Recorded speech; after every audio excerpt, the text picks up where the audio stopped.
Hi, this is Lauren Vaknin, and you're listening to the Reconditioned podcast. I'm taking a little summer hiatus from recording, so in the meantime, I've dug out some of our most loved episodes from the archives to entertain and educate you over the summer. Over the next few weeks, you'll hear from guests such as Bruce Lipton, Jay Shetty, Emily Fletcher, and others, as well as some of the most downloaded Rise episodes. Wishing you a fabulous summer, and I will be back with a very expansive season 11 in the autumn.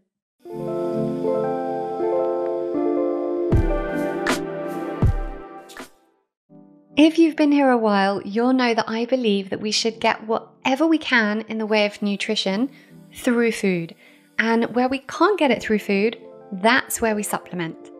Now, in order to get myself from disabled to completely able-bodied, I had to be really specific and well-researched when it came to supplements, which is why I've been using AMRITA Nutrition for the past decade, more than decade actually, to buy pretty much 95% of the supplements I take and recommend. Now, AMRITA stock the highest quality brands using the highest quality non-synthetic ingredients. Most of these brands couldn't even be bought in the UK when I started taking them years ago, so AMRITA have made it super easy and accessible. And the other great thing about AMRITA is they offer personal support. So if you're not sure of which supplement to order, you can call them and they'll advise you. Now, they're usually a practitioner-only stockist, but you can buy supplements from AMRITA now using practitioner invite code Lauren, which will get you 10% off all supplements. And once you set up an account, that 10% will be applied to every order. I've gone ahead and created a collection of all my favorite supplements with AMRITA to help you out with it, which you can find in the show notes or on my website by typing in AMRITA. Otherwise, just visit amritanutrition.co.uk and use code Lauren for 10% off. Thank you so much to AMRITA for continuing to support our mission here at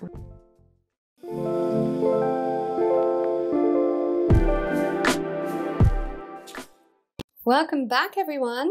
I was fortunate enough to have Dr. Larry Palevsky back on the show. Today, the last episode he was on, episode 61, has become the most downloaded episode of all time. Times I don't even know what has been downloaded a heap of times because it was about the COVID injection and so many of you want to educate yourselves. Yay! So go back and listen to that if you haven't already because it's super informative. And last time we had intended to talk about the childhood vaccinations, but that subject did require an episode on its own. So I got him back to talk about childhood vaccinations. I wanted this to be a one-stop shop for parents who are questioning vaccines, educating themselves on vaccines, wanting to get all the information they can and understand vaccines totally so that they can make an informed choice, because that is what we should be doing. We should never be putting anything into our bodies or our children's bodies without knowing exactly what they do. And in this episode, Dr. Palevsky really gives us the lowdown, all the information we could possibly need about how vaccines work, how each of the individual vaccines work as well, and some information that, really you might have been asking about specific vaccinations, specific side effects or symptoms linked to specific vaccinations. We really go into all of it and kind of break it all down for you. So it really is a one-stop shop for information on childhood vaccinations. So I hope you enjoy it.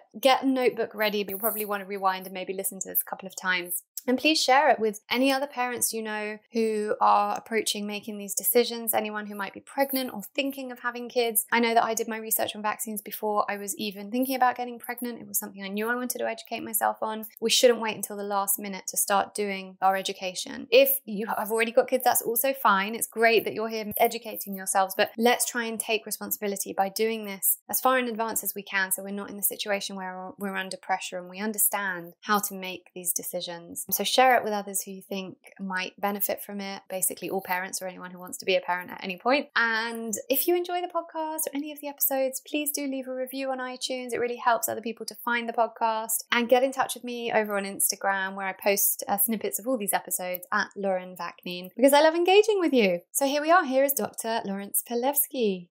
So welcome back, Dr. Palevsky. Oh, thank you. It's great to be here again.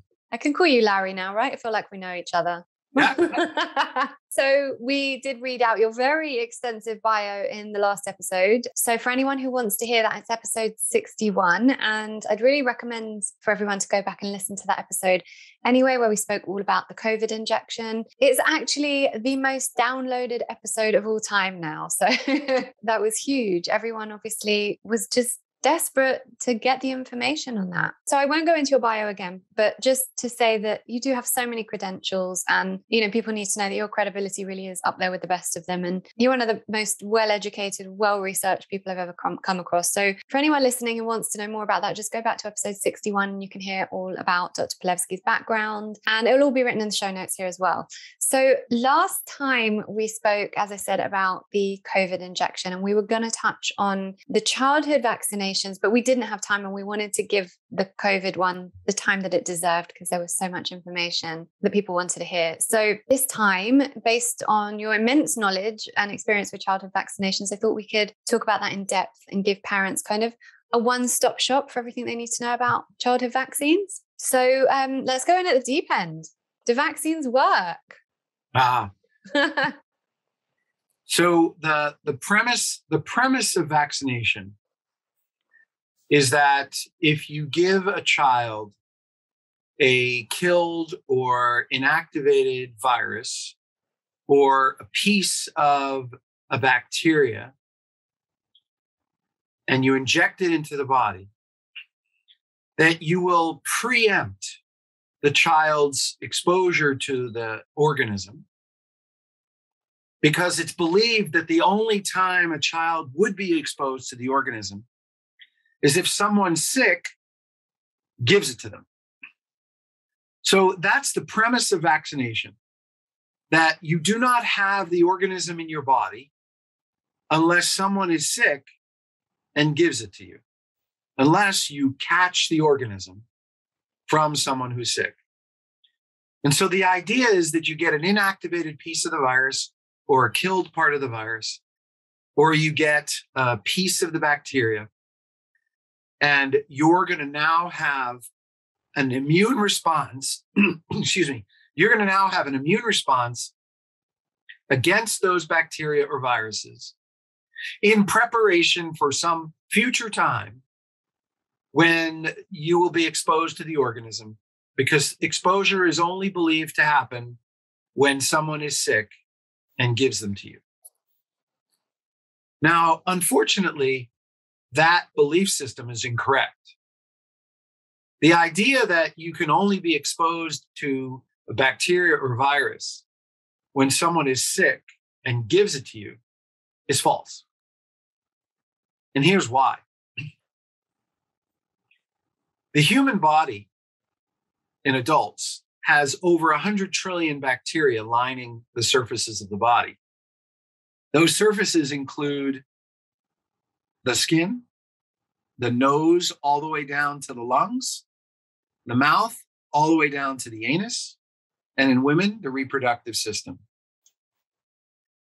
In addition, the body has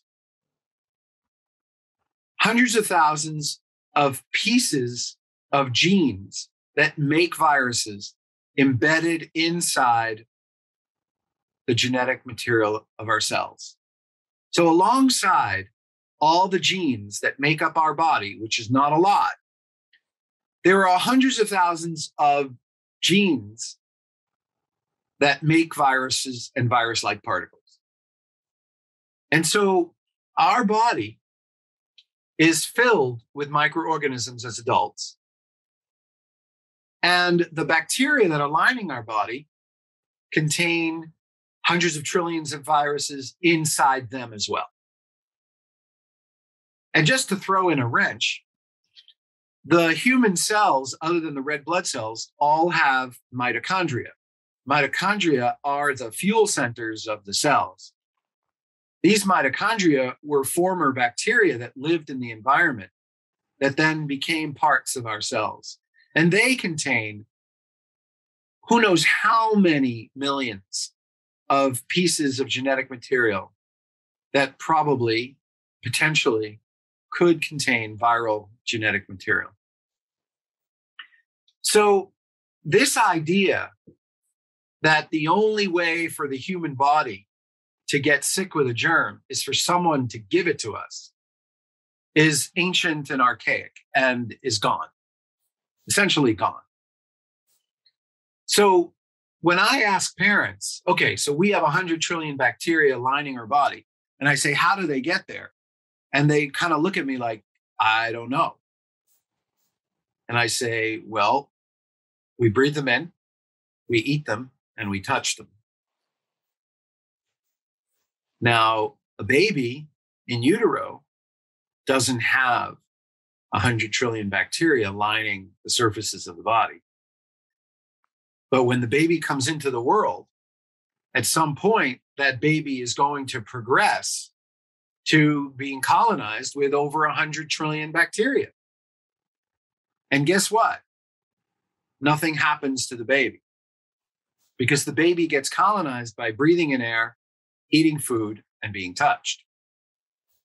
And so mere exposure to these germs does not equal I'm going to get sick. And so if we look at the bacteria that we vaccinate against, diphtheria, it's an airborne bacteria. Pertussis, it's an airborne bacteria. Haemophilus influenza B, it's an airborne bacterium. Streptococcus pneumonia, the Prevnar PCV13 vaccine. There are 13 bacteria in that shot. That's an airborne bacterium. And then tetanus, which is a bacterium that lives in the gut, but also can be ingested as an airborne bacteria. So that's 17 bacteria that we vaccinate against, 16 of which are known to be colonized in the airway, one of which, tetanus, is known to be airborne and swallowed, especially if we're on a farm or we're in an area where there are horses or dirt, soil. Then you have 4 more bacteria, Neisseria meningitis, which we don't give to kids until the age of 12 in the United States. It contains 4 bacteria of the 13 Neisseria meningitis family, and those colonize in the upper airway. So those are also airborne.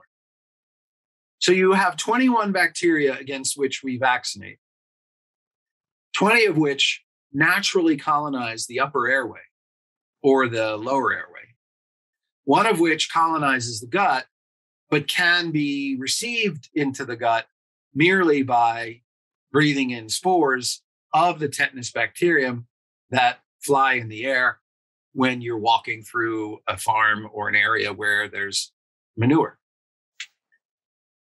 So 21 bacteria. And yet when a baby comes into the world, the baby is coming into the world and breathing in the beginnings of 100 trillion bacteria and exposed to all of them. And so the philosophy is that the 17 bacteria that we vaccinate kids against in the first year of life, 16 of which are airborne, somehow are not in the air, and we won't be exposed to them. But the 100 trillion minus 16, you will be exposed to. And Lauren, that just makes no sense, because we're going to breathe in everything that's in the air. And the idea that the ones that we vaccinate against won't get into the airway unless someone is sick and gives it to us, but the 100 minus 16 will get into the airway without being exposed to someone who's sick is preposterous. So exposure to germs is almost a guarantee, but not a guarantee to get sick. So what happens when the body breathes in these bacteria? The body says, hello, hi, I recognize you. Or we're going to take care of you. We're not going to let you fight us. And that's why, for the most part, when a baby comes out into the world and gets exposed to these bacteria, there's almost no adverse event, almost none. And so something happens to make these bacteria friendly. There's some combination of friendliness between the body's immune system and those bacteria. So exposure is almost a guarantee. But if the bacteria are recognized by the human immune system as friendly, now we inject a piece of that bacteria into the body. We teach the immune system to see that as an enemy. So your body will mount an immune response against those bacteria. And now the immune system will find those bacteria that are probably already in your body and fight it. But here's the problem. We assume that the pieces of the bacteria that we inject into the body are only genetically specific to the bacteria that we inject. I'm sorry, let me say that again, because I don't want to confuse anybody. We assume that the genetic material of the pieces of bacteria that we inject into the body are only genetic materials specific to the bacteria. But that's incorrect also, because there are pieces of the bacteria's genetic material that are similar to many different tissues that we may have in the body. So not only are we teaching the body to mount an immune response against the genetic material of those bacteria that we may have already been exposed to and been okay with, we are increasing the risk of the immune system finding the genetic material of those bacteria that may also be in other places in the body that then cause the immune system to reject itself. Because we don't realize that the genetic material of bacteria are not that much dissimilar to other genetic materials that we have as tissues in our body. And so one of the most unfortunate conditions that we're seeing in humanity today is autoimmune conditions, where you're actually taking your immune system and saying, reject itself. And it gets even worse with viruses. Because remember, we're taught that you don't have the virus unless someone is sick and gives it to you. But if bacteria are carrying hundreds of trillions of viruses, and the human genome, the human genes that contain, the information to make our physical body, also have viral genetic material embedded inside the chromosomes, then you're potentially giving the body a piece of a killed virus or an attenuated virus that you're telling the body to reject.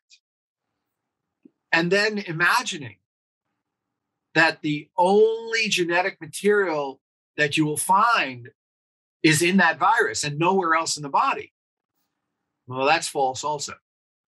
So not only will you increase the potential for your body's immune system to reject the virus material that you injected, but any cross-reactivity, any similarity of the genetic material of those viruses and viruses that are in your body or tissues that's in your body that are similar genetically is going to cause a rejection of your body.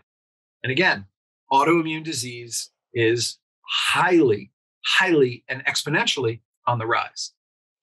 And that's the problem. The problem is that we automatically assume that if you're not sick with the germ, you haven't been exposed to it, so it couldn't be in your body. And then we assume that the genetic material of that virus or bacteria doesn't have any similarities anywhere else in the body. So there are no tissues that are also going to be rejected once you mount an immune response against those bacteria and viruses. And so do vaccines work? Well, they're based on false premises.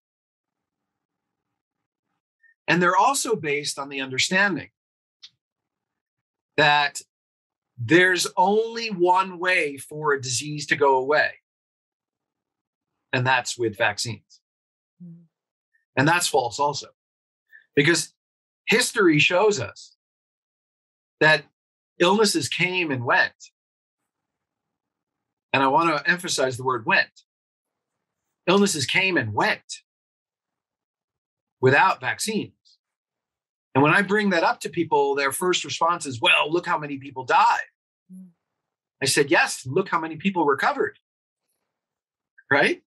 So there's scientific literature precedents for illnesses going away before we had vaccines. And we have completely done a frontal lobotomy when it comes to, are there other ways for illnesses to go away? Or are there other ways to prevent illness? And we have become one-track mind.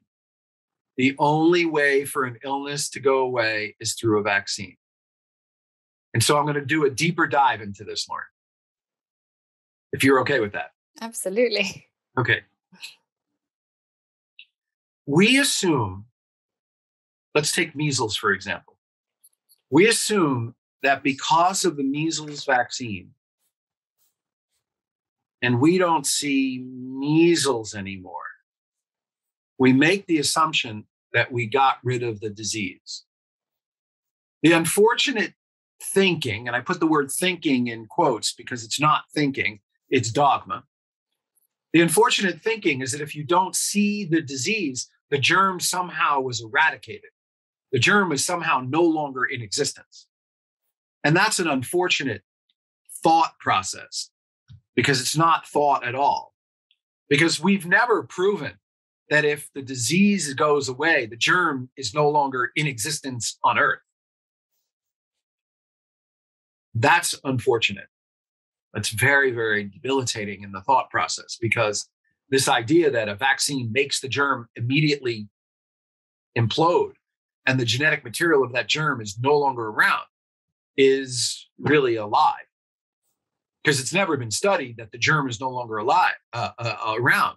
And the fact that we can make the jump that if we don't see the disease, the germ somehow has disappeared.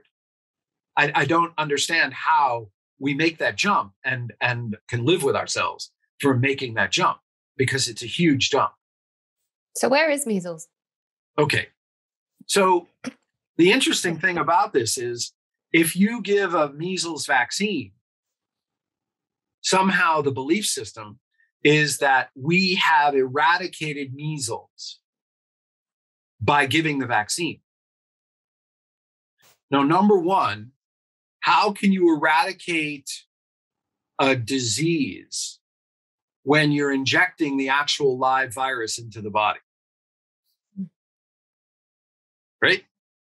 So they're injecting the live measles, the live mumps, and the live rubella. So they say.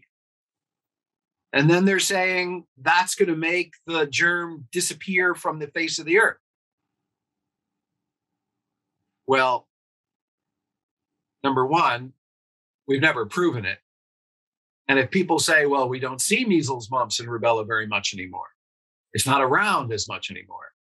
That doesn't mean that the genetic material of the measles, mumps, and rubella viruses are not around, right? Because again, that leap, that vaccination makes the genetic material of the viruses disappear, is a leap. There's no science to show, well, but we don't see the disease. Oh, but that doesn't mean you don't have the germ around. It just means it's not active in the way you know it to be active. So we think that if by giving a live virus, injecting it into the body, we're going to somehow make those diseases go away when we're actually putting the live illness into the body. But you see, here's the problem. Kids who are getting sick are no longer labeled as having measles, mumps, or rubella anymore because we think that we vaccinated it away. So when kids present with measles, mumps, and rubella, we are calling it something else because we can't fathom that it could be measles, mumps, or rubella. So we're renaming disease, even though we're seeing measles, mumps, and rubella. We're seeing it. We just don't call it anymore. So therefore, it doesn't exist. Yeah, I'm pretty sure my son had rubella, Right. and the doctor didn't know what it was. Of course. Doctors don't know how to diagnose it anymore either because they're not seeing it. They're not studying it. I know how to diagnose this, and I've seen it. But the bigger problem here is that how do we know that we haven't created chronic measles, chronic mumps, or chronic rubella infections? Because remember something. You're injecting the genetic material, supposedly the genetic material of measles, mumps, rubella into the body. You're assuming that the body has never seen measles, mumps, rubella virus before, even though we know that there are hundreds of trillions of viruses inside the body, in the cells and in the bacteria, where they could be found. Even though that genetic material of viruses may also be similar to genetic material of tissues of the body, right? Mm-hmm. So the assumption is that we've never seen measles, mumps, rubella before. We're mounting an immune response against measles, mumps, and rubella genetic material. And how do we know that once those live viruses are injected into the body, they don't continue to replicate? How do we know that we're not making chronic measles, mumps, and rubella infections in children? That are presenting in a different way, is what you're saying. Correct. Mm. Right. Like neurodevelopmental disability. Mm. Right? Because there's material in the MMR vaccine that allows for the delivery of anything in the bloodstream and probably anything in the vaccine to be delivered into the brain. Mm. So when you see parents who are screaming at the top of their lungs, my child was fine, got the MMR, and soon after regressed into not speaking, not looking at me, sad, depressed, spinning around in circles, banging his head against the wall, having massive explosive diarrhea. And everyone says, no, can't possibly be from the MMR. And yet you open up the package insert and there are ingredients in there that can bring the vaccine materials into the brain. How could you turn your back and say, no, it has nothing to do with the MMR? And so we have a good chance of creating chronic measles, mumps, rubella illnesses once we inject those materials into the body. And so we say, well, we've eradicated measles, mumps, and rubella because the vaccine makes the germ disappear, and it's only the unvaccinated that could possibly carry the measles, mumps, rubella because the vaccine is supposed to make it disappear. Well, how could the vaccine make it disappear when you're actually using the live organism to inject into the body? And have never traced, well, what happens after you inject the live organism? Does it get disintegrated or does the body keep replicating it? And so if you keep replicating it, does it shed? Or if you keep replicating it, are you creating a chronic measles, mumps, or rubella infection? Mm. And so, yeah, you might not see the classic acute measles, the classic acute mumps, or the classic acute rubella syndrome anymore. And is that because of the vaccine? Well, it's because we're renaming it, right? And we're creating more chronic expressions of it rather than allowing for acute expressions of it. Because remember, you're putting the genetic material of these three viruses into the body, supposedly, and then you're mounting an immune response against the genetic material of these viruses, supposedly. And then you're praying that there's no similarity in the genetic material of these viruses with your own body, so that hopefully you're not creating an autoimmune disease all the time. And so people will say, well, I got the MMR, my kids got the MMR, and they're fine. I'm like, well, how do you know? Yeah. How do you know when none of the investigation has been done to understand what happens to the human body after these 3 live viruses are injected into the body? Well, Andy Wakefield did it, but look what happened. Well, and the tragedy is that he never said that MMR caused autism. He never said that, which is the tragedy. He said something very different. But he was a smear campaign. Go get him. So we're assuming a lot when we inject these materials into the body. We're assuming a lot about physiological and immunological and neurological, reactions that we don't know happen in the body. We're just saying, well, if you give the vaccine, you give the live viruses, they're going to disappear. And see, we don't see the acute infections anymore. I'm like, well, that's not true. We call it something else because we refuse to acknowledge that it could be. And 2, we may have chronic expressions of those illnesses, and we may have autoimmune expressions of those illnesses because we've injected something into the body that may cross-react with other parts of our tissues that lead to other diseases. So we may be having these diseases. We're just not calling them chronic measles or chronic mumps or chronic rubella. Fun fact, humans take in more information in one day now than they did in their entire lives in the 1700s. No wonder we're overwhelmed. Our brains and bodies simply haven't evolved to manage this level of stress. And until that evolution happens, if we want to be well in mind and body, we need things that help alleviate this stress. For me, one of the key tools in my daily wellness toolkit that does this is the SENSATE. And if you've been here a while, you'll know how genuinely obsessed I am with this product.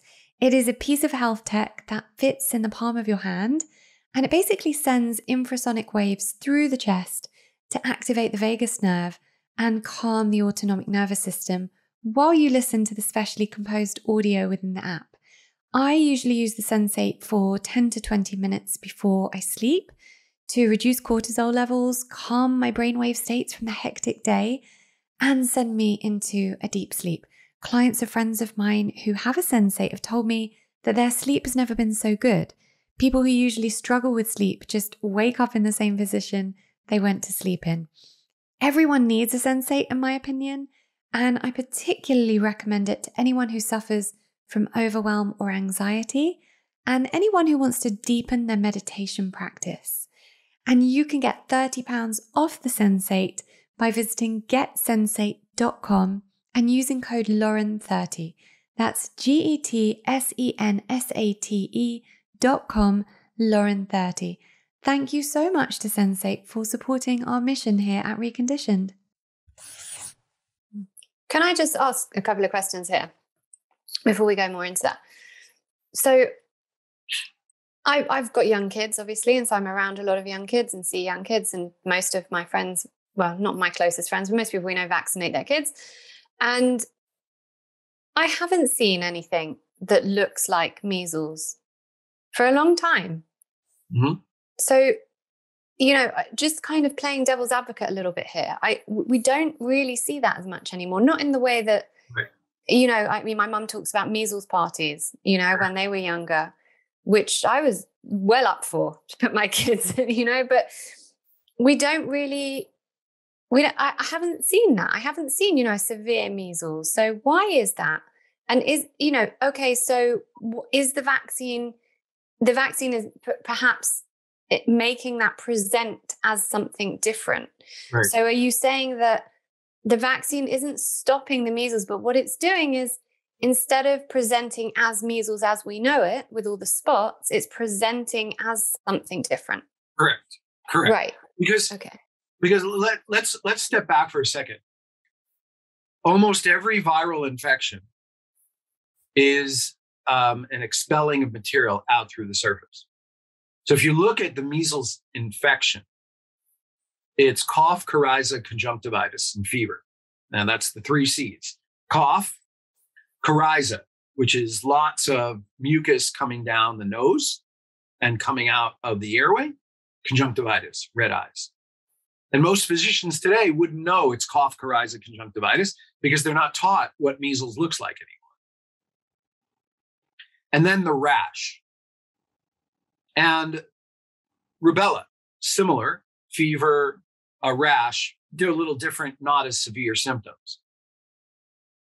But the key feature of almost every viral infection is the movement of material in the body out to the surface. Mm. Just about every viral illness out to the surface. And that's a good thing, right? So like if a child was to present with measles as we see it in our minds, that would be a healthy expression of a healthy immune system. Correct. Expelling it. Correct. And so what I was taught in medical school back in the 1980s, and from pediatricians who had trained and worked in New York from the 1940s up to the 1980s and 90s, was that they understood childhood illnesses as a pruning process. Mm-hmm. And if you learn Chinese medicine or understand homeopathy or Ayurvedic medicine or herbal, naturopathy, the true science of these fields, you will understand that the onset of these illnesses is actually a cleanse. It's a purge. Mm. It's a detox. It's a pruning. It's a rite of passage. It's an effort by the body to remove waste, toxins, impurities, inflammatory materials, and to get the body cleansed to a point where you can continue to move forward, right? And the pediatricians who trained us said we would always see developmental growth spurts after our children would have these illnesses. Mm. And when I started practicing this way over 20 years ago, parents would start to see exactly what I had seen almost 40 years ago, which was the children would have their illnesses and they would have developmental growth spurts. So now what we're seeing with kids getting these shots is developmental delay, which means that the ability to expel, to bring out to the surface, to cleanse, detoxify, and get rid of impurities has reduced. So what you're seeing is all these children with chronic illnesses because the inflammation, the impurities, the toxins are spinning around in the body like you would in a traffic circle, but not going out to any of the tributaries. Mm. And so that's what you're seeing. You're seeing chronic conditions because the expelling or the rising of material out to the surfaces has failed. And it's failed because we've taught the body to now see these organisms as enemies versus the body's usage of these organisms as a way to cleanse, purge, and detoxify. And so there's no doubt in those of us who've been doing this for several decades, there's no doubt that the children who don't receive these shots have fewer chronic illnesses. There's no doubt. It's in the literature already. But those of us who've been doing it for decades, and those parents who had children who were vaccinated and vaccine injured, and then had more kids and did not vaccinate their kids, they saw the difference in the health of their kids. They see it all the time. They see the kids who were given the shots are much more chronically sick than those who did not get the shots, who are not chronically sick. But here's something interesting. And that those unvaccinated kids recover quicker from acute illnesses, whereas the children with the chronic illnesses take longer to recover because their bodies are chronically sick. I'm sorry, what did you say? No, I was just going to say what's interesting is I met someone once, because obviously I was vaccine injured, and that's, where the rheumatoid arthritis came from. And I met another family whose daughter had had the same situation. And at 15 months, she got diagnosed with juvenile rheumatoid arthritis, similar to me, following the MMR. Mine was still the measles rubella vaccine. It wasn't the MMR yet. So that was interesting. But this girl was a bit younger than me. And then her sister was born. And because her parents had noticed that it was right after the MMR, they didn't vaccinate her. She still got arthritis later because there is this genetic component. But let's talk about the variables of that, because then what they said was, well, then it must not have been the vaccines. And I said, but this isn't the epigenetic aspect of it. So how else are you living your life? What's that child eating? When that child gets sick, are you suppressing it with paracetamol? What else is going on? Because both of your children are genetically predisposed to rheumatoid arthritis.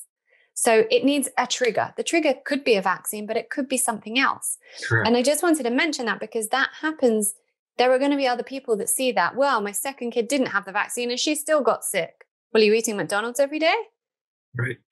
So, you bring up a great point, and I can't comment about that family because I don't know if she got any shots at all. She may still have gotten some shots. She may not have gotten that MR shot, but she still may have gotten some shots. Yeah, that's true as well. I don't know if she got the baby shots. I can't comment.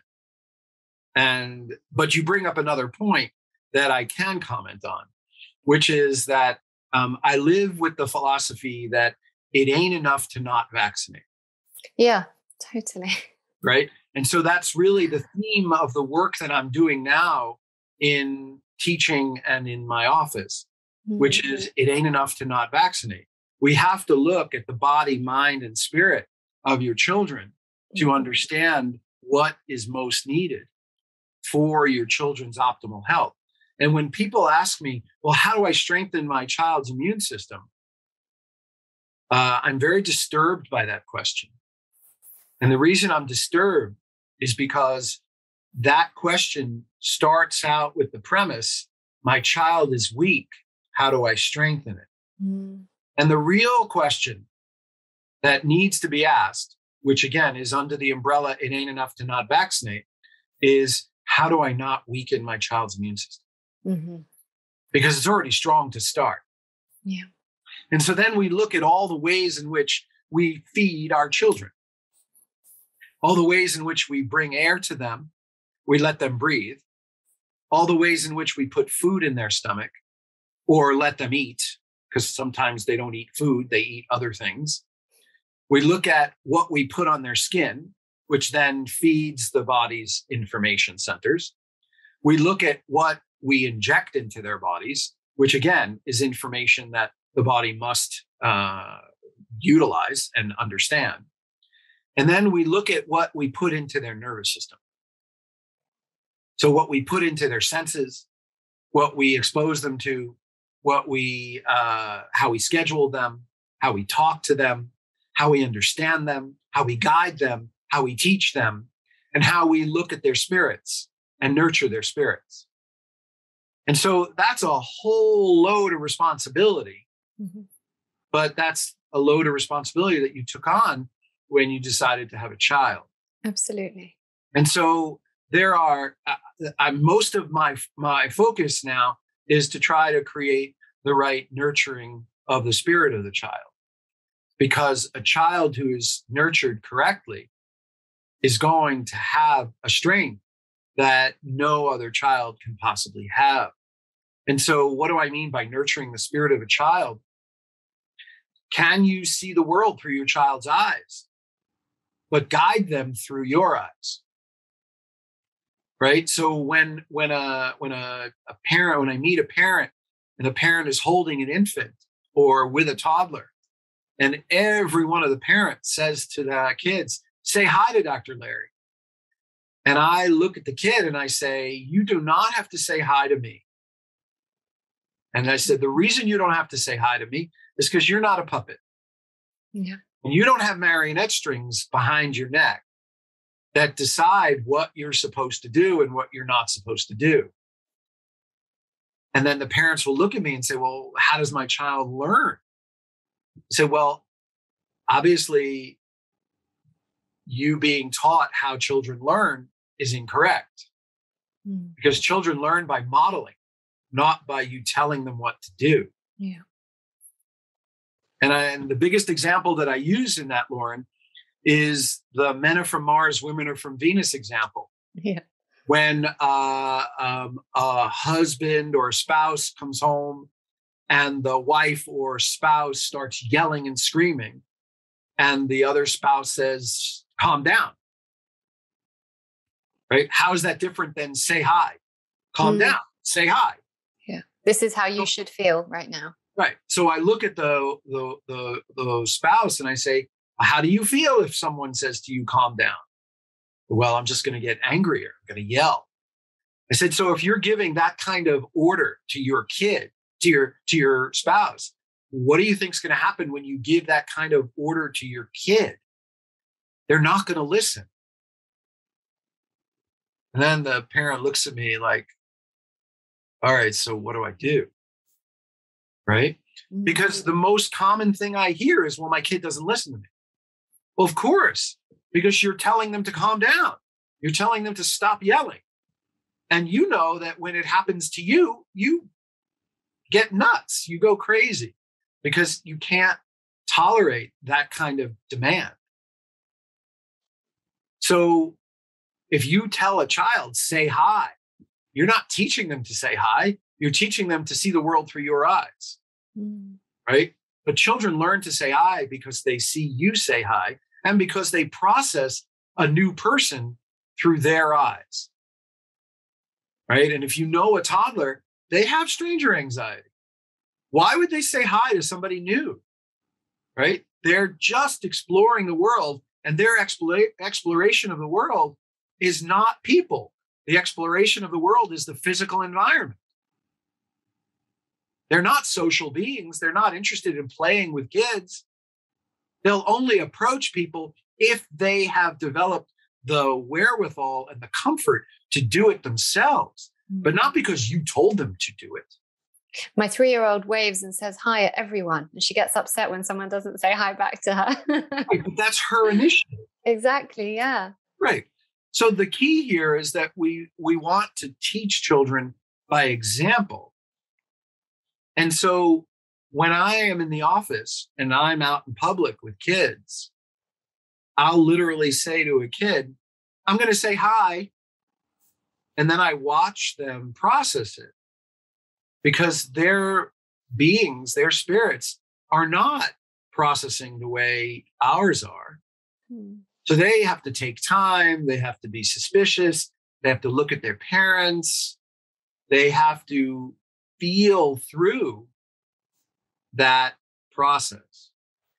And so parents will then say to the kids, say goodbye to Dr. Larry. And I'm like, no, don't say goodbye to me. So I'll demonstrate how I get kids to say goodbye. I'll literally look at the kid and say, okay, I'm going to say goodbye now. And 99.9 out of 100 times, the kid says goodbye to me because I spoke in a related way. I'm going to say goodbye to you versus I'm going to tell you what to do. Because kids operate in honest relationship. They don't operate in demands. Get over there. Stop that. Come over here. Eat that. Get to bed.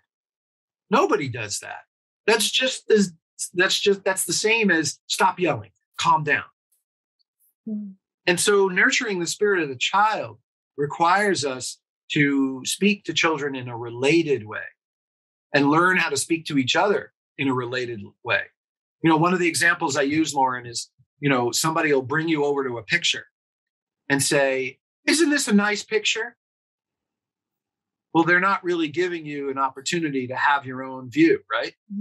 They're not giving you a chance to have a view of the world through your eyes, because you're basically being being asked, agree with me, see the world through my eyes.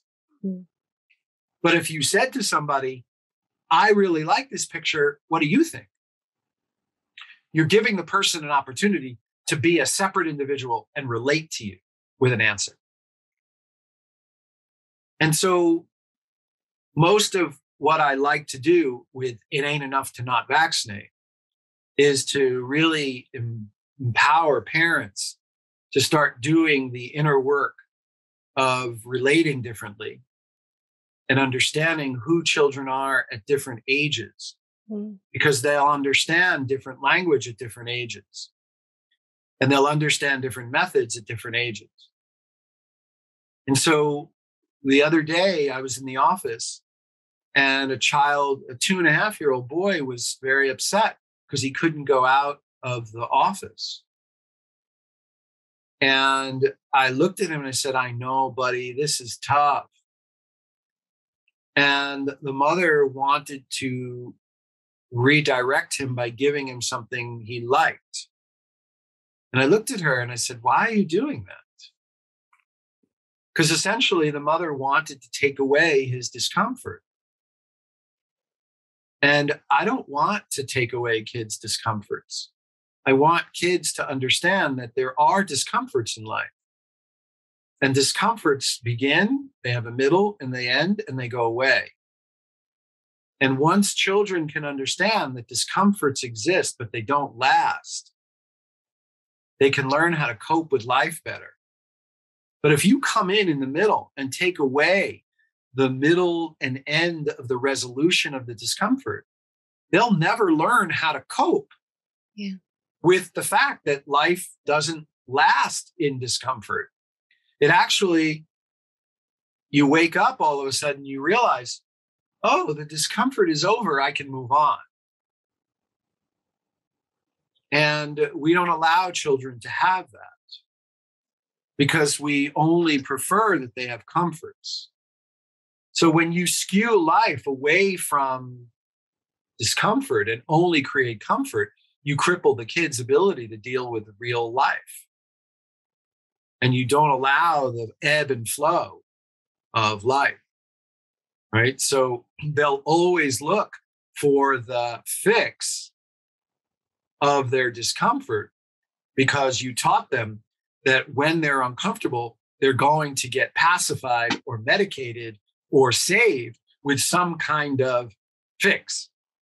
And then they'll never realize that they can actually resolve their discomfort through their own process and then wake up and go, oh, okay, life's okay. I was able to get through that and build the foundation of resilience and the resources to deal with discomfort.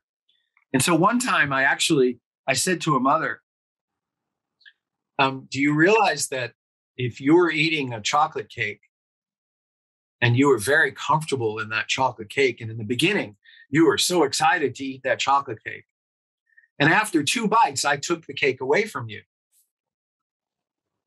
you wouldn't be happy because I wasn't going to give you a beginning, middle, and end of your comfort. Because, once the comfort is over, it's like, okay, that was good, I'll move on. Although for some people, they want another piece and another piece and another piece, right? But that piece of cake, after the comfort is over, all right, so the comfort didn't last, I'm done, now I'll move on. But what if I took the full spectrum of the comfort away from you? What if you started the comfort and in the middle, and I didn't give you the middle and the end? You'd feel cheated. Well, why are you not experience the same cheat when you take away the discomfort?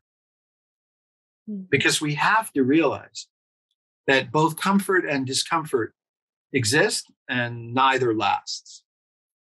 So if we really want to strengthen our children, we want to prepare them for a life of reality, which is comfort exists, discomfort exists, neither lasts. And I'm going to build your resilience to recognize that comfort doesn't last, but discomfort doesn't last either. And that you're going to navigate what it's like to have life be real.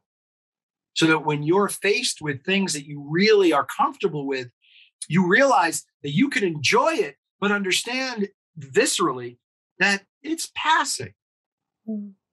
But the same thing with discomfort. So we don't place a moral judgment on comfort at the expense of getting rid of discomfort. but that we actually build resilience for both.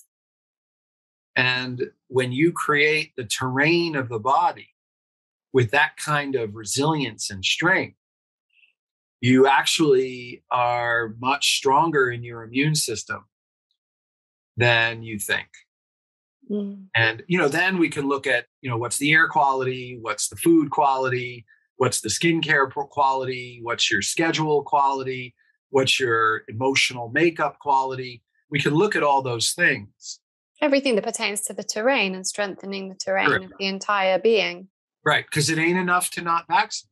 Yeah, I so agree with that. I have this email template that I send to people who say, I'm trying to educate myself on vaccines. Can you send me any information? And I have this one email that I put together of loads of resources. And one of the things I say there is, conscious parenting, parent your children with a conscious approach, be in a calm environment. We have to have their nervous systems. The cortisol levels can't be too high all the time, and children around a lot of stress and a lot of trauma, that's going to impact. And yeah, all these things, like you say, it's not just about don't vaccinate. And so this is a question. Do you think that a lot of the issue is that we do live in this age of convenience, and parents are a lot busier these days than, our grandparents' time, where the mother was expected to stay at home and parent the children and be there. Whereas, we lead very busy lives, and it's much easier to just, put and freeze a meal in the oven or in the microwave. And do you think it's a lot to do with that? Because from a lot of people I speak to, this is often what I get, but I don't have time to cook, or it's too difficult to install that water filter system, or whatever it might be. Well, you ask a really, really profound question, because the whole consciousness awareness around COVID-19 is about that. It's about coming back to the basics of life. Yeah. And realize that we have overextended ourselves regarding pleasures and conveniences, and we've gotten away. We've gotten away from what is in our highest good, what's most important for us. Mm-hmm. And so we've gotten entrenched with pleasures, and needs have taken a back seat, but desires have taken a front seat. Well, I want that. Right? I want to be able to go to the theater. I want to be able to go to a restaurant. I want to be able to go to a concert. I want to be able to, right? Rather than to look back and say, well, wait a second, what's really most important for my health? Right? I'm putting an injection of this material into my body just so that I can go to a restaurant, so I can get permission from the overlords to eat in a place. Well, I'm putting myself at great risk, and I'm challenging my highest good by doing it, because what is in my highest good is to preserve the sanctity and the health of my body. And so we have been bypassing what's in our highest need for a long time.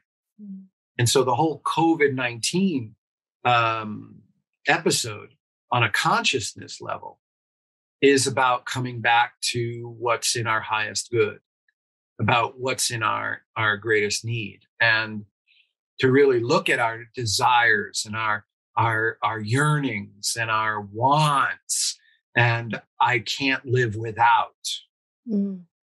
Because we've overextended ourselves. We've gone way beyond. Well, I want that. I have to live with that. So when you see a kid who's in the room and can't go out the door because we're having a session, and he responds as, if I don't get out of this door, I'm going to die. And then we say, yes, you will. Here, let me make it better for you. We're teaching the I will die if I don't get what I want. And the thing is that that's the physiology of an infant brain, Lauren. An infant brain operates under, I want, I don't get, I'll die. And what we're watching in the world is the same thing in adults. I want, and if I don't get, I'll die. Mm. And so we're watching our adults operate in the infant brain. Whereas the front brain, the mammalian brain, the higher brain centers are, I gotta really address this. I gotta think this through. I have to see, really, I have to weigh my odds here. I have to look at all of what's in my best interest, what's in my highest good. I have to reason, I have to think, I have to analyze, I have to tap into my higher good. And we're not doing that. Mm. What we're doing is tapping into our lower good, which is what an infant does. If I don't get this, I'll die. So we're in our pleasure centers, which is our hindbrain, which is our reptilian brain. And mammalians are not meant to remain operating in the hindbrain, in the reptilian brain. We're meant to actually operate in the higher brain, unless there's an emergency. Mm. Right? So we're watching the deterioration of the mammalian brain for the sake of pleasure and desire and addiction and yearning that has taken the front seat to, wait a second, what's really in my higher good? What's the greatest optimal decision here? Mm. And again, if you take away all discomforts when you're bringing up your kids, you will teach them that what they want is something that they can always get, and that's the road to life. Is I want, I get, and I won't die. But then you're always wanting and getting. And also, at what cost? At what cost are we doing that? I had a mum once say to me, I didn't really want to do the chickenpox vaccine, but I just don't have the time for my kids to get chickenpox, so I'm going to do it for that reason. Right. And that's obviously understandable, coming from a place of not understanding what's in that vaccine and what harm that can do, or what the benefit of the chickenpox illness is. Right. So, but this is where people are operating from. Right. So, well, that's a reptilian brain. Yeah. Well, we don't actually know at what price. What price do we pay for that pleasure or that convenience? Right. Well, here's what's happened. Over the generations, we've lost the messages passed down from great grandma to mom to daughter of how to care for your kid when your kid is sick, what to use, how to understand your children in that way. And so the authority outside of us has taken over. So the medical authorities, the media authorities, the science authorities, the government authorities, they have all become the grandma. Mm. And so the knowledge, the folklore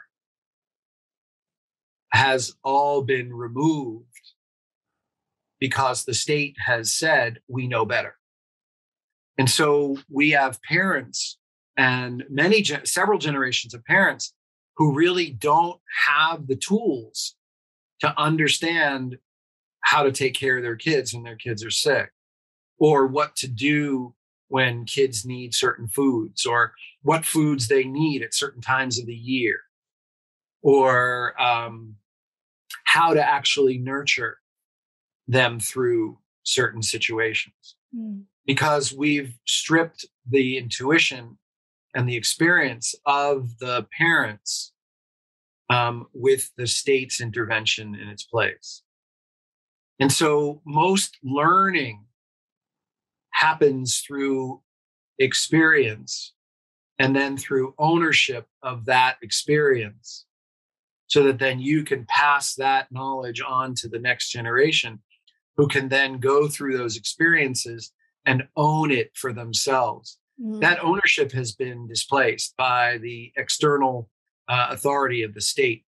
And that's, again, one of the reasons we're in this mess, because we have given our authority over to the state so much that we have failed to do the inner work to check in and say, well, what do I think? And what's my research show? And what's my thinking? And what do I do to figure it out by myself? Or what does my intuition say?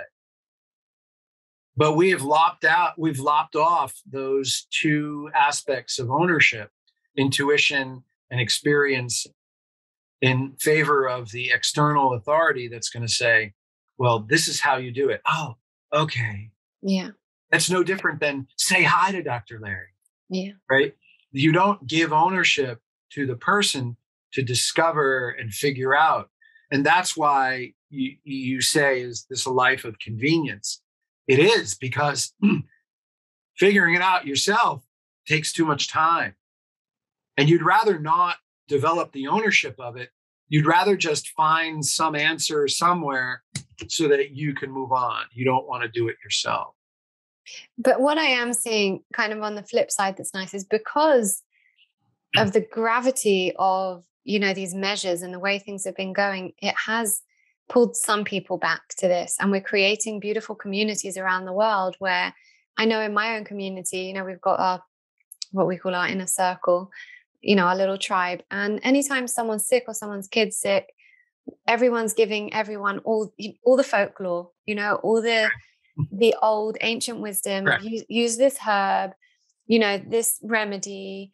One of the girls in our group makes her own colloidal silver. One grows aloe vera. One, we all take stuff around to everyone. And I'm seeing a lot more of that. And I'm having a lot more people get in touch with me saying that they're, this has made them question. And so they're coming back to that. So I think that's also a positive. No, I've seen that too. But we had to get to what I described in order for those people who were willing to take ownership to wake up. Yeah. Right. You have to get to the point where you realize I've relied on you and now I don't trust you. And if I don't trust you, where am I going to get my knowledge from?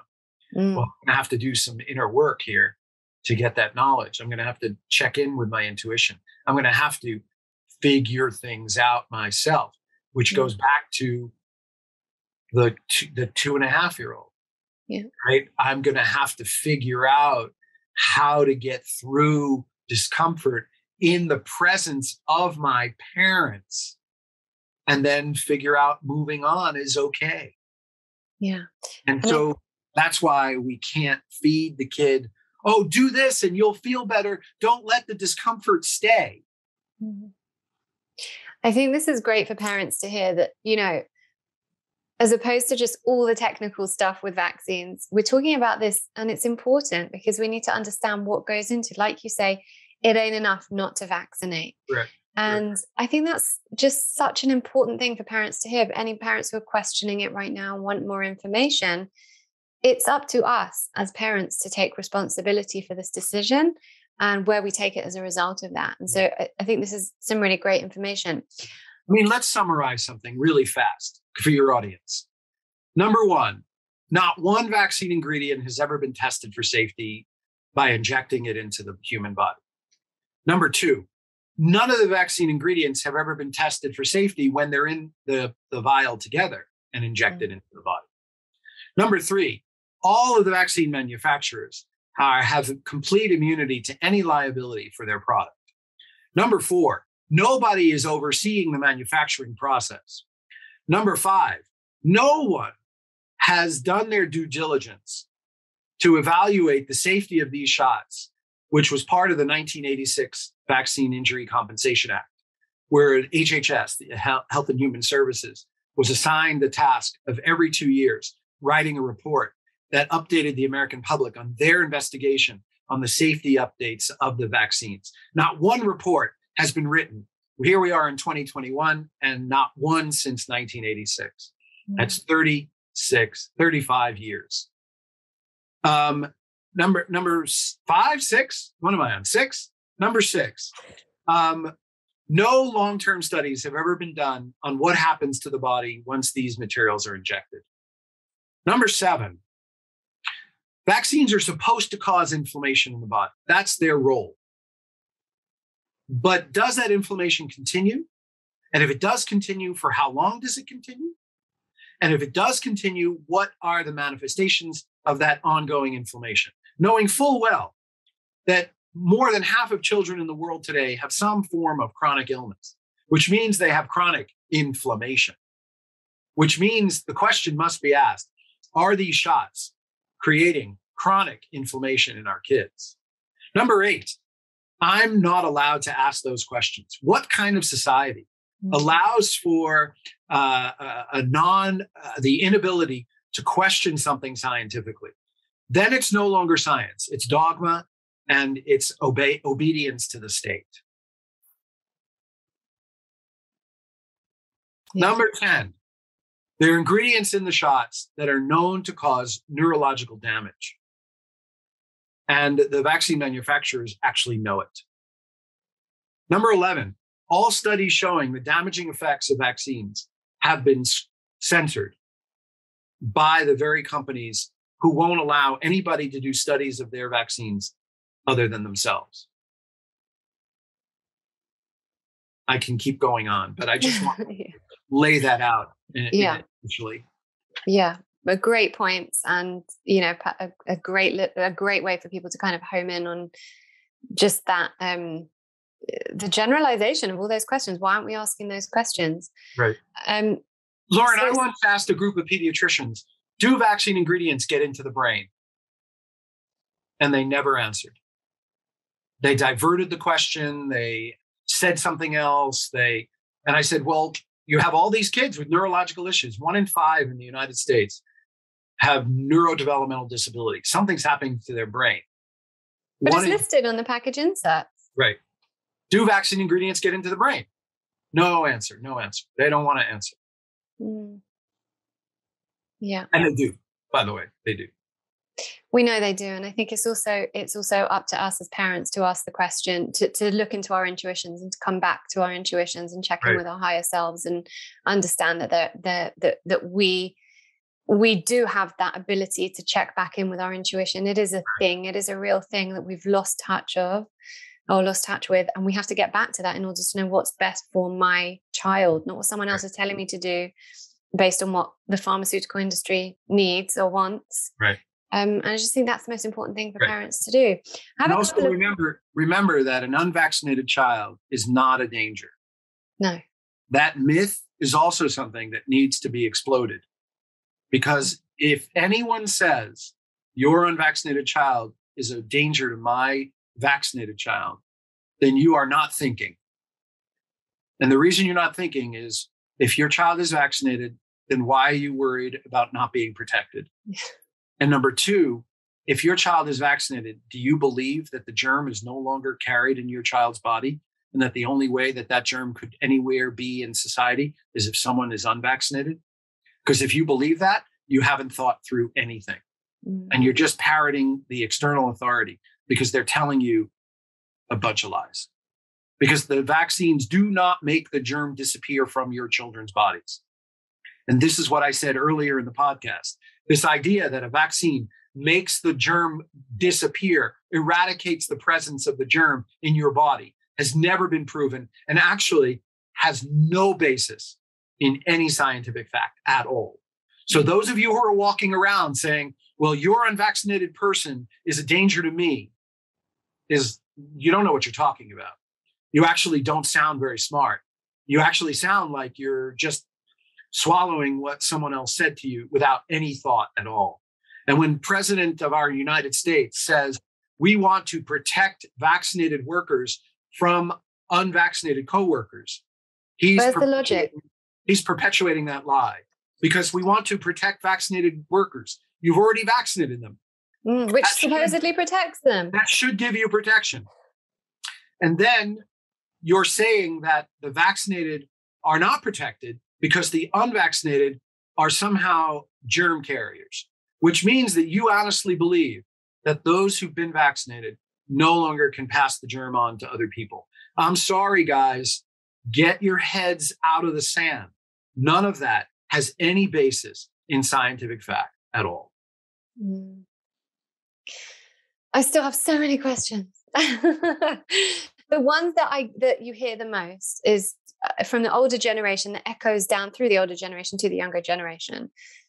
But what about polio? If you lived in my day and you saw what polio caused, you would make sure to vaccinate your children. Okay, so I would ask you to read the book Dissolving Illusions by Suzanne Humphreys. And you will understand that everything you've been told about what you think happened during the polio epidemic may not be everything that really happened. And smallpox. Just read it.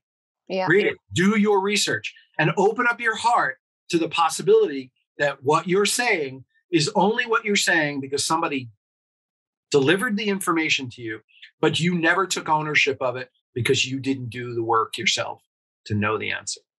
Go ahead. What else? Absolutely. The 6-in-1 baby vaccines. Go. What about them?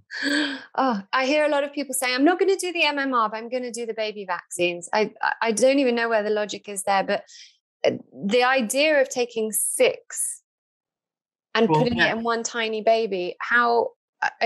remember that no safety, no efficacy, no oversight. The materials in the shots can cause autoimmunity. They can cause immunological issues. They can cause neurological issues. And remember that you're injecting material into the body that you're assuming your child couldn't possibly already have been exposed to, or that any of the genetic material of the bacteria and viruses that you're injecting couldn't be matching other materials that exist in your body that you could then develop an autoimmune disease from. So it's the same thing from what we've spoken about with all of them. Is it that the younger the baby, the more dangerous it could be because the baby hasn't had time to allow its immune system to mature? Well, not only that, but the blood-brain barrier is still maturing.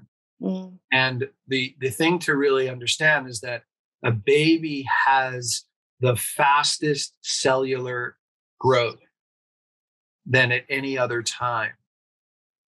And so you bring toxins in, you actually will not only impair the growth of those cells, but you will stop them very quickly.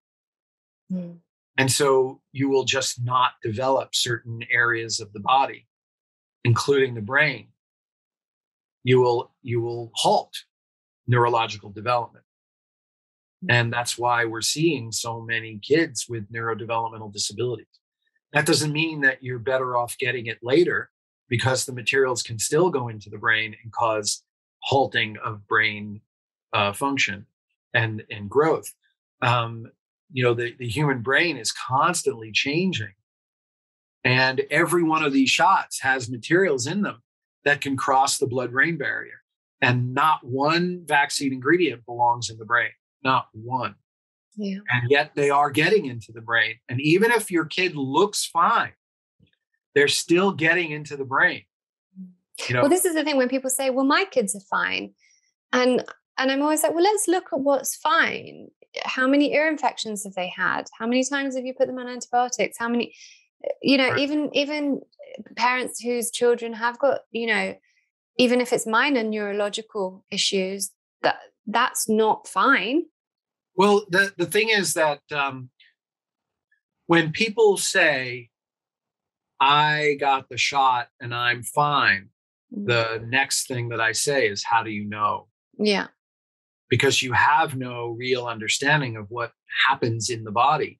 Mm. And there's a field of science called transgenerational epigenetics. Mm. And the fancy terminology that I just said actually means that scientists in the last 20 years have been doing studies on animals and on humans to understand what happened to great grandma can actually still affect the great grandchild. Mm. Even if whatever that great grandma was exposed to was never re-exposed to each generation going down. Mm. And so Michael Skinner is a scientist who's done studies on this where, the pregnant mouse was given a certain toxin and the mice were born. And then 2, 3, 4 generations down, the mice that were the exposed in utero to that toxin actually showed the side effects of that toxin, even though the next several generations down had not been re-exposed to the toxin. That's called transgenerational epigenetics. And so when you say, well, I'm given a shot and I'm fine, you don't know what material enters your sperm and your eggs, sits there, and then gets passed from generation to generation. And the reason we're seeing so many kids with such disastrous chronic illnesses is because that transgenerational epigenetics was because each generation received the exposure over and over again, and we passed that down.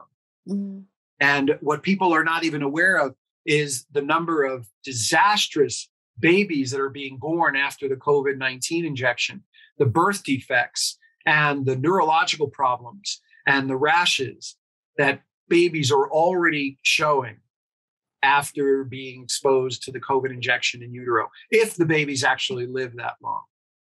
So this idea of, well, I didn't get an effect, therefore no effect happened, is quite small-brained, because it doesn't understand that just because you don't see a reaction doesn't mean there wasn't a reaction that's festering, that's lingering, because we have no evidence of what happens to these materials once they're injected into the body, period. There's no study anywhere that understands the full scope of what happens to these materials once they're injected into the body, where they go, where they stay, how they're transmitted, how they're passed from generation to generation. Nothing. Zero understanding, other than to extrapolate from what we're seeing clinically and what we're seeing in the scientific literature about passing of toxins and stressors from generation to generation. And it's like you said to me last time, with the COVID injection, we're going to see things happening between 6 and 24 months after people have had it. And what I'm seeing now is just loads of people 6 months later had a stroke, had a heart attack, having chest pain, something weird happening in their leg and they can't walk properly. Well, did they have the COVID injection? Yeah, but that was ages ago, so it can't be connected. Right. Again, right. Even though scientists are showing that when they look at the blood of those who've gotten the injection, it's showing abnormalities of their red blood cell shapes and sizes. They're showing abnormalities of the white blood cells. They're showing abnormalities of the platelets. They're showing clotting inside the blood vessels. And they're showing foreign material that's floating in the blood, which we now know is coming from the shots, because we're now understanding that there are materials in the shots that are probably purposely put there that are very nefarious, devious, and very nasty contaminants that seem to be there on purpose, because we're studying the ingredients, and we're seeing what looks like even parasites inside the injections. Yeah. It's not just one vial. It's like people are doing this assessment around the world. And the biggest problem here, Lauren, is the understanding, well, they would never do that. They would never do that. Well, read history, guys. Joseph Mengele was just the tip of the iceberg from World War II in Nazi Germany, based on what's happening today. Yeah, I saw that video of the parasites, that little black thing. So I was going to ask about allergies and SIDS as well, but it just all falls under the same thing, right? It's just everything you've said is the same. So, if anyone, your kids have allergies and they've developed that, it's an autoimmune response. I've already spoken about allergies, because some of those autoimmune reactions are allergies. Yeah. But, people are not aware that there's dairy protein in the shots, there's gluten protein in the shots, there's egg protein in the shots, there's nut protein in the shots, there's soy protein in the shots. And I once brought this to the attention of a member of the WHO who sits on the big shot vaccine councils. And he said, oh, come on, there's just such a small amount in there. You don't think that's really, to blame for all the allergies. And I said, yeah, because all you need is that food protein to attach to the adjuvant. And the immune system is going to see that food protein as a real bad foreign enemy and mount an immune response against it. Mm-hmm. So your immune system is going to prepare itself to see any of those food proteins as enemies, which is what's happening. Yeah. Because over the last 30 years, we have seen massive increases in fatal allergies.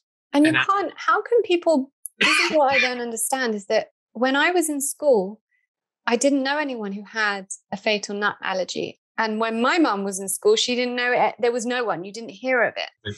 So why, I always wonder, the parents of children who have got these severe allergies, do they look at it and go, okay, let's look at, in my son's school, there are just loads of them. They're not allowed nuts, they're not allowed sesame, they're not, because there are so many children with very, very severe fatal allergies. What would happen if a parent stepped back and said, are there really food allergies coming from the shots? You'd have to get really angry. You'd have to realize that you made a decision that might have hurt your kids. You'd have to realize that your authority wasn't to be trusted. You'd have to realize that your authority might have lied to you. Yeah. But so be it. That's what my mom did. Right. She had to look at that and go, well, did this happen? Doesn't mean it's her fault. She didn't know any better, but we can learn and we can look at something and go, there is information being presented to us that seems interesting and I need to take a look at this. And I'm not going to blame myself. But look at what happens, Lauren, because people would then have to take accountability and responsibility and realize that they failed. And that's a huge leap. And the key is not to wallow in the failure or the lack of accountability and responsibility. The key is to take action. Right. The key is to heal it. Do your due diligence. Realize what decisions you made based on trusting an authority that really wasn't having your best interest at heart, and then doing something about it. Yeah. And we know that homeopathic detoxes work, and there are many ways to heal from these things. Some of them. Yeah.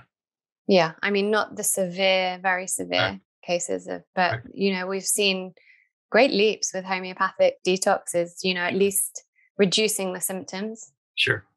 I could talk to you for days, but we will wrap up. I just think that generally we've covered so much that anyone who is kind of new to this, or maybe starting to think about it, or maybe the parents who have vaccinated one child are pregnant with another, they'll be listening to this going, okay, that really is all the information I need. And like you said, to read Dr. Suzanne Humphrey's Dissolving Illusions is a must read.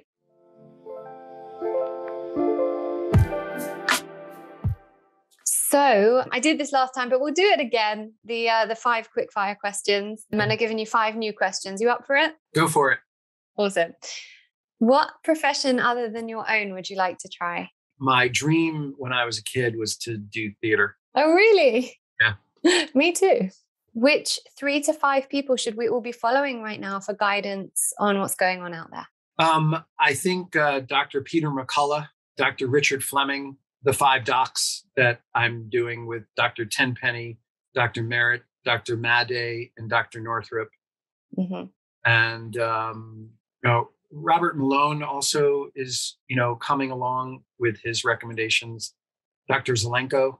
Awesome. One thing to be absolutely true that most people would disagree with. That vaccines are safe. I'm so glad you said that. And lastly, do you have any regret? I regret that I never learned how to play piano. It's so funny. You've just said the theatre thing and that. The piano, we're just renovating a new house at the moment, and I'm looking on the plans, where can I put a piano? Because that's on my bucket list, to learn the piano. That's the biggest. I regret that I never learned how to play piano. I'm glad that's your biggest regret. I would sit and play and sing all day long. But it's never too late. It is never too late. That's true. Thank you so much. It's so great to see you again. And thank you for all your work. And hopefully we'll catch up soon. Great. Appreciate it. Be well.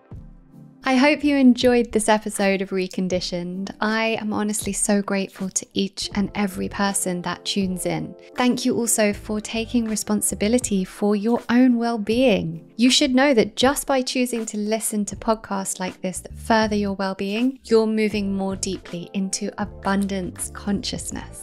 Now, don't forget, I have a bunch of free resources over at laurenvakneen.co.uk, as well as every recommendation you could ever need in regards to your well-being on the LV Recommends page, all categorized for your ease. Thank you also to our sponsors. These episodes would not be possible without them, so make sure to check them out and get some pretty awesome discounts on the show notes. And of course, make sure you're subscribed to the podcast so that you can get updated each time a new one is released. Thank you. I appreciate you.